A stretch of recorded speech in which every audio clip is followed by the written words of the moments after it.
Балам, бұл өмір ұзақ жол. Жолда адаспау үшін адамға байлық емес, тәрбие керек. Мен саған мал да, дүниеде қалдырмауым мүмкін.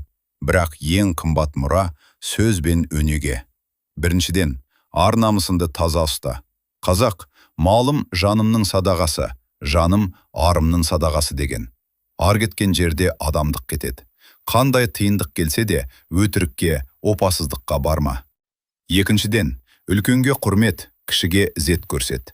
Үлкеннің батасы жолыңды ашады, кішіні қорғау ердің белгісі. Ағайынмен тату бол, бірлік бар жерде береке бар.